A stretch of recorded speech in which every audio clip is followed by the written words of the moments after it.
Hello and welcome to the Cook County Bar Association's Live on CAN TV. My name is Mika Thompson and I am your host. I am excited that we have the candidate for judicial office, Patrick John, an attorney, an accomplished attorney and a personal friend of mine. And I can tell you that this is a great opportunity for anyone who's listening tonight and has questions for candidates who are running for judicial office. Please contact us today on the show at the number that appears at the bottom of your screen. It's 312-738-1060. And today we are going to be talking about judicial ethics. So I'm going to give it the opportunity now for attorney Patrick John to speak and give us a little information about his credentials and background. Okay, well, thank you so much, Mika. Well, as Mika said, my name is Patrick John. I'm actually running with my full middle name, Patrick Dankwa John, which is a name from Ghana, middle name from Ghana. So, it's election time, and people are looking to vote for a bunch of candidates, not just judges. And what happens often is, because judges are towards the end of the ballot, people often will vote for something like governor, congressman, and by the time they get to judges, they get tired of voting, and they often don't know who the judicial candidates are, and so they ignore it, and they go home. In fact, I was at a seminar a week ago, and I heard that they say it's about a 40% drop-off when people get down. Oh, wow. So imagine, so if 100 people vote, when they go in and they get their ballot, 60 of them will vote, but then stop voting at the judges. That's not good. And judges are very important. Very important. Very important. So these are the individuals that make critical decisions. Out of all the policymakers that exist in the United States, the judges make critical decisions about the day-to-day goings-on of individual citizens in the United States. So they have a direct impact on the lives of people that stand before them. So it's very, very important for people to not only vote for the judges, but know something about the judges, do their research, and make an informed decision. So give us some information about you, candidate Patrick John. Well, about me, I've been practicing about 19 years. I was originally from Guyana, South America. I grew up a lot of my life in Brooklyn, New York. I've been in the Chicago area since 1991. I attended Kent Law School. And most of my clients have been average people, not wealthy people, not big corporations, just average working people, mostly average working black people. I've done mostly civil work, a lot of domestic relations work, but I've also done employment discrimination. I've done contract disputes. I've represented churches. And I've done a little bit of everything, including some criminal. And I wanted to let the audience know, by the way, one of the things I do is I volunteer for something called FDLA, First Defense Legal Aid. You know, Chicago's been called the false confession capital of America. And so there's an organization that has volunteer attorneys that, free of charge, 24/7, if you are held in custody in any Chicago police station, if a relative or a friend calls that number, they try to dispatch a free attorney to the police station within an hour. And if you ever seen those police shows when someone's being questioned in the interrogation room and then the family sends a lawyer in that says, "Stop talking to them, that's my client," well, that's what this organization provides free of charge. So I'm one of the volunteer attorneys for that. And I had an incredible experience. I started doing it over a year ago, but the most incredible experience I had was about 10 o'clock at night. I went out to a police station with another lawyer, a black lawyer, and we show up because the family member had called, and we say who we are. I was dressed in a suit. The other lawyer was dressed in a suit. I had showered, I had deodorant on, I was looking good, I was smelling good. No one could have mistaken me for a homeless bum. Had my ID, so did the other lawyer. And we said, "Is so-and-so here? We want to see him, and you cannot question him anymore." So 2 police officers came down and they said, "Well, yes, we have your client and he's upstairs, and if you want to see him, that's fine, that's no problem. But we have some questions he needs to answer first." Wow. So this was right in the lobby.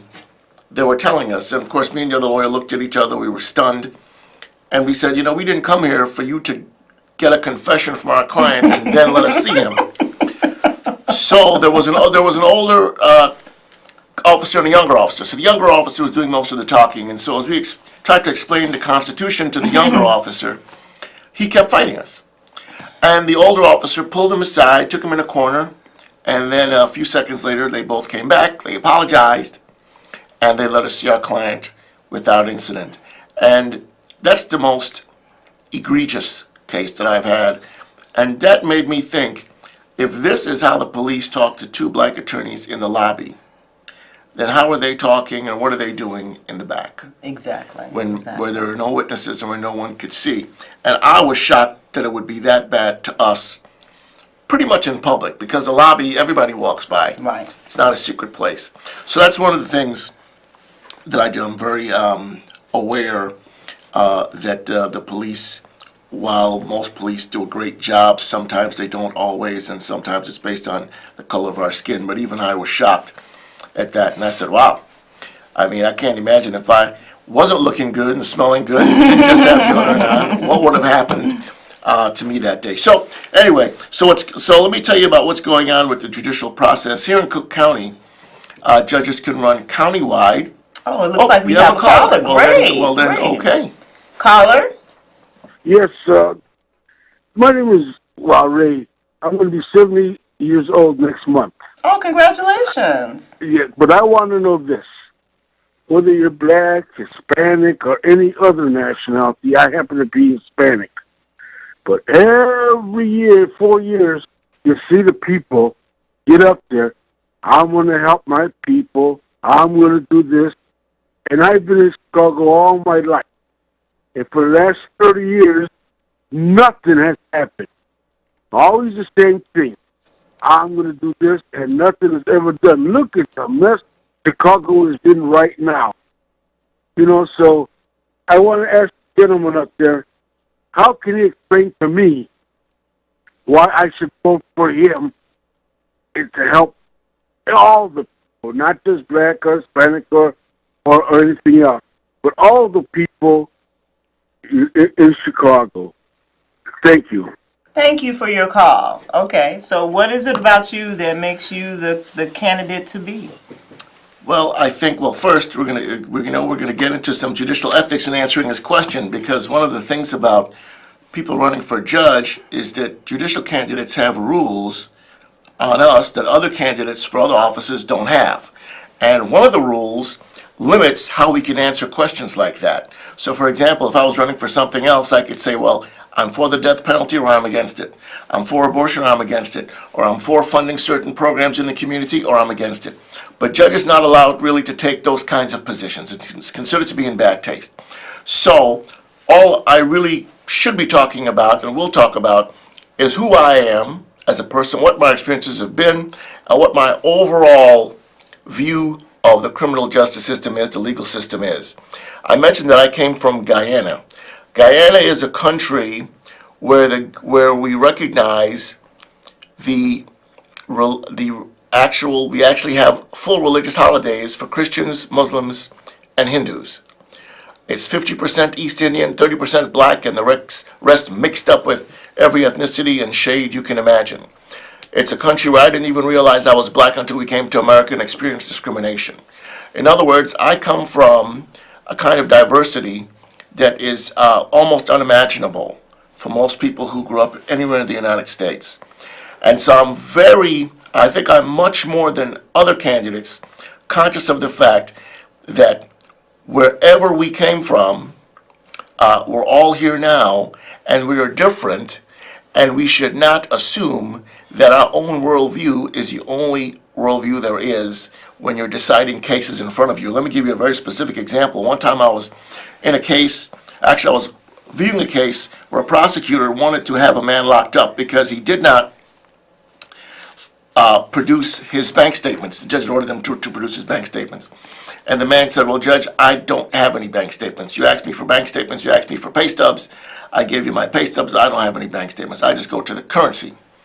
And the prosecutor was furious, and she said, Judge, lock him up. He is clearly lying. And the judge said, well, how do you know he's lying? And the prosecutor said, because everybody knows that no one can survive without a bank account. And she appeared to be sincere. And the judge looked at her thankfully and said, that's not everyone's experience. And I'm not locking him up. There are a lot of people who use currency exchange as their bank. And this was not a rich guy for sure. And she said, I'm not locking him up. He's given what I believe he has. That's a perfect example of a judge who knew, hey, my experience is not everyone else's experience. And just because someone doesn't respond the way I would doesn't mean that they're lying. The attorney in the case couldn't see that. The irony is some judges were attorneys like that, and then they put on the robe and they wreck people's lives because they don't understand those differences. And the cost that the Chicago has incurred in trying to compensate individuals who have been found guilty and then later determined that there was some misconduct done or the judges entered the wrong decision. And there was evidence there that would have exonerated that person, or as candidate Patrick John has intimated, that they just applied the wrong world view and did not take into consideration that this person was someone different and had a different experience. The city of Chicago has paid a lot of money in compensating individuals when our judicial system has failed and held someone responsible and put them in jail for something that they did not do. So it is very important that we don't become apathetic and we make a conscious effort to really assess the individuals who are coming before us in these elections and decide whether or not they should be in that position. Another case that has happened in Illinois does make citizens reasonably so question the judicial ethics that are being employed in our community. According to Chicago Tribune, a judge was found to have been sleeping during a criminal case. And the question was, should the defendant who ended up being held responsible and charged, found guilty in that case, should he been entitled to a new trial? Candidate Patrick John, what are your thoughts about the judicial ethics with regards in that case? Well, I think that I wouldn't comment specifically on whether or not I agree with the ruling, but only because I'm a candidate. I don't want to make a public statement on whether or not I agree or not with the ruling. But I will say this: any ruling that leaves most of the public scratching their head and wondering, why would the court rule that way? Any ruling that does that really erodes public confidence in the judiciary. So when the average person has to scratch their head and say, I just don't understand why this decision was made or that decision was made, then they're thinking, really, even if they don't say it, they're thinking, the judges were clearly out of touch, or the judge was clearly out of touch. And then it makes people think that somehow the system is not fair, is not for them, and is just ruled by a handful of people who perhaps just do whatever they want to do. Right, and so there is that concern. So, and that's basically one of the concerns that the caller is expressing, his concern that whether or not these judges are really doing what we as the citizens have elected them to do. Are they enforcing our value system, enforcing the laws? And when you fall asleep during a hearing, that can have that kind of effect. Now what happens? 6 years, a judge has to run for what's called retention, which means they don't have an opponent, but you just get to vote as a voter on your ballot, yes or no. Should this person be retained? Should they remain a judge? Yes or no? And if you go to the bar associations, every bar association will have ratings. And the vast majority of sitting judges are found to be qualified. There's usually a very small number of them that are found not qualified to continue being a judge. So I would say to the caller and all our listeners out there, before you go to vote for any judge being retained, consider looking at the website for all the bar associations and look to see who's been found unqualified, because I think it takes a lot to be found unqualified once you're a sitting judge. Oh, we have a caller on the line. Caller, what's your question? Yes, I wonder if you could let me know, what is your basic objection to finding out or establishing immigration status in the courts? Because every year here in Chicago, you see 20 stories about somebody who's already been in the court, and they are driving the wrong way on an expressway. They hit somebody, they got no license, no insurance, no registration, not in the country lawfully, they're just behind the wheel of a car, yet we let them back out on the streets to commit mayhem, and I think it's absolutely un-American and nonsensical not to find out and establish immigration status at any time someone's in court where it's in question. Because again, if you even turn on a TV once a month, you see a story about someone driving the wrong way on an expressway. They hit a car, they go miles down the expressway. It's always the same thing over and over, and these people have been through the court system before. Why don't we establish immigration status there so if they need to be detained and held, they can? I'd like a sensible answer if you can provide one for me. Okay, wait a minute, caller. What do you Sure. mean establish immigration status? You're saying that during any criminal trial, or are you talking about criminal and civil hearings, there needs to be a determination made as to their immigration status? In any trial, absolutely, yes, because there's so much crime that can be prevented. But we just tend to, here in Cook County in particular, always give somebody a pass almost, act like we're picking on somebody and let people back out where they perpetrate more crime. And that could be regarding guns or anything else. But my particular beef is immigration status. I think it's very important and vital to determine someone's moral character if they're in and out of the courtroom so many times. And then we let them out instead of detaining or holding them. And we end up paying the price as citizens when something goes horribly wrong, like those incidents that happen all the time where people drive the wrong way down ramps, down miles down the expressway. They got no license, no insurance. They're not even, all they can do is turn the ignition on a car and start it, get behind the wheel and cause mayhem. So I'm wondering if there's any logical objection to why we don't establish immigration status. We're acting like people who play by the rules are the people that are the villains, and that's not the case.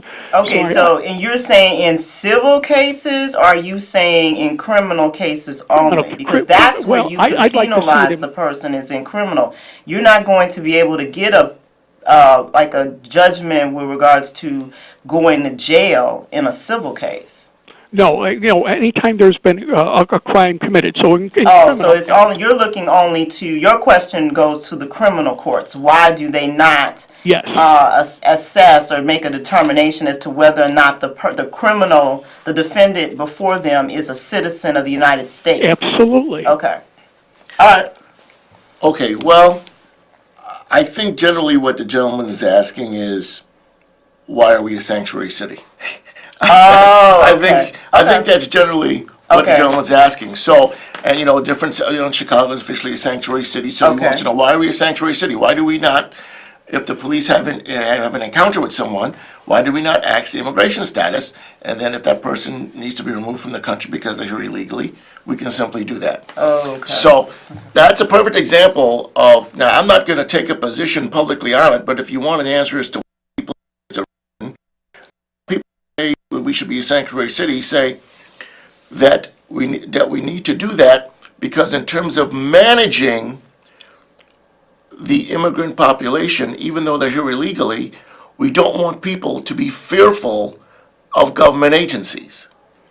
And so whether people are here legally or not, people who support sanctuary cities believe, for example, once you get the government involved in asking questions about who are you and are you here legally, women who are victims of domestic violence will not report it. People who are being abused by employers will not report it. In fact, the gentleman mentioned people driving crazy and not having insurance. Ironically, one of the issues was some people believe that you should be able to get a driver's license even if you are here illegally. Some people say that's craziness. But the people who believe that you should be able to get a license believe that it encourages responsibility. You get a license, then you can get insurance. And so you don't drive crazy on the street. So that's an example of the two sides of the issue. But as a sitting judge in Cook County, sir, sitting judges would have really no authority.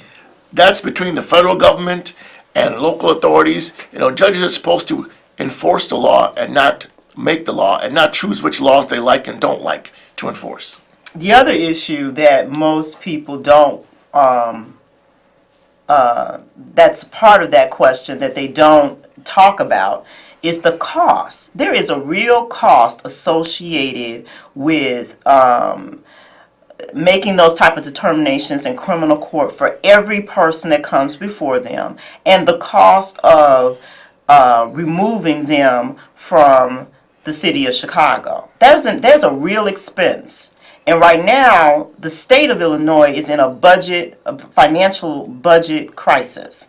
We can't afford really to do the things that we're supposed to be doing as far as educating our citizens, maintaining our streets and sanitation, hospitalization. We are in a position where at one point, weren't they going to shut down the state government because there was a budget problem. So now you're asking for, or those who are against the sanctuary cities are asking for the government now to expend an exorbitant amount of money to not only deport people, but also to maintain those children that they leave behind, the households that they leave behind. Who's going to pay for those kids that father was paying for going to work every day? Who's going to put food on the table for them?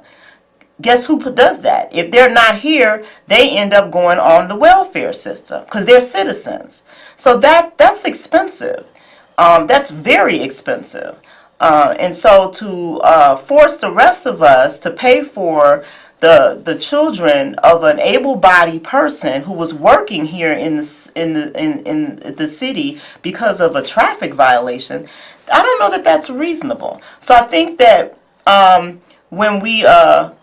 if we're going to promote that type of policy, we really need to understand how much that's going to cost and what type of services will we not be able to have if we start deporting people who are supporting their families.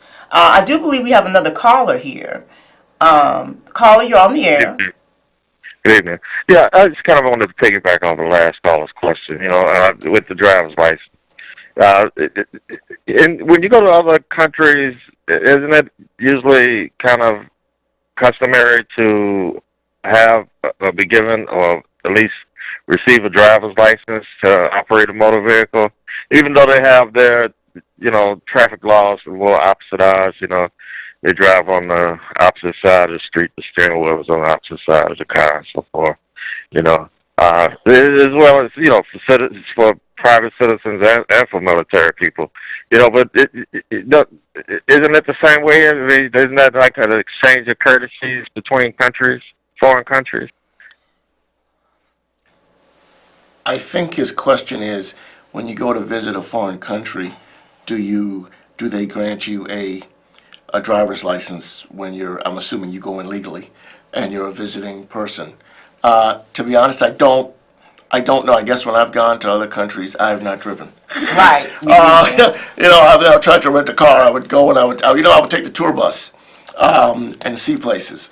So that's not something that I know. Nor, by the way, is it something that a judge would be able to decide whether or not a person is allowed to do that or not. It would simply be whatever the law is before the judge. The judge was just supposed to just enforce it. Right.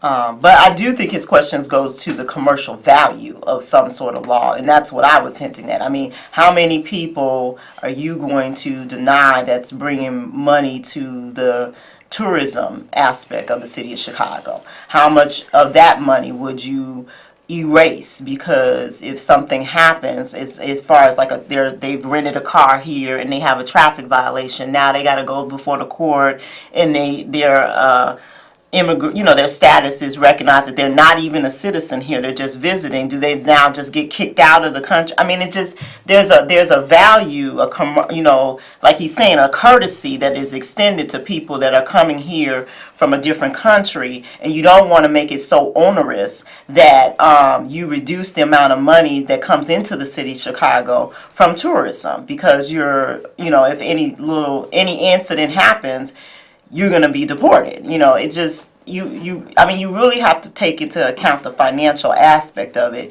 and what are the citizens of Chicago really willing to sacrifice for that level of security. And again, since we're in a budget crisis, if you crunch those numbers, and I don't know what they are, but once you crunch those numbers, I don't know that the citizens of Chicago are going to be willing to pay that price. So, but it's never talked in those terms. When we talk about these things, they don't talk about the monetary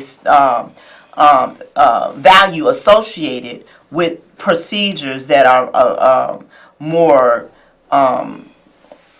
draconian with regards to immigration and immigration status. I mean, but we do need to take that into consideration before we employ those type of practices. But getting back to our conversation, I did want to piggyback on what you were talking about as far as the bar associations having rating systems, and that the Cook County Bar is one of those associations. We do rate and evaluate judges or candidates for judicial office. And so you can go to the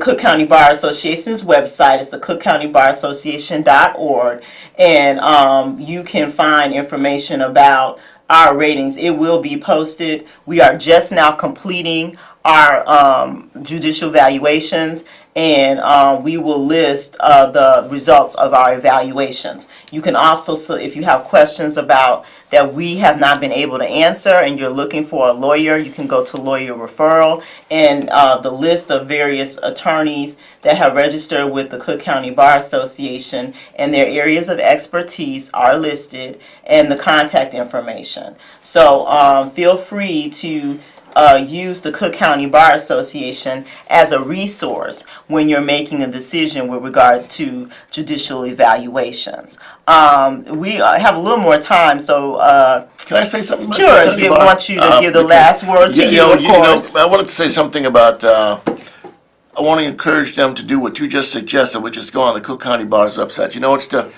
It's the country's oldest black bar association. And what I found, for several years, I participated in the judicial evaluation process. I was an investigator, I was an interviewer, and I sat in a room with members of other bar associations as well, as we would talk about judicial candidates and whether or not they should be found recommended or not. And I feel that overall, the Cook County Bar was definitely one of the fairer bar associations in terms of looking at the whole person, looking at what they bring to the table, not just if they had a certain number of jury trial cases, but is this someone who has some compassion, has empathy, has a social justice bent, and is this someone that cares about all the members of society and not just a narrow section? I think the Cook County Bar Association does an excellent job in that regard. And who is committed to representing the judicial system in the positive light. And also enforcing, seeing that the laws are properly enforced and in a manner that's consistent with the American value system. Absolutely. Okay, so that concludes our show today. Thank you, Attorney Patrick John, for being here with us, and we are signing off. See you next week.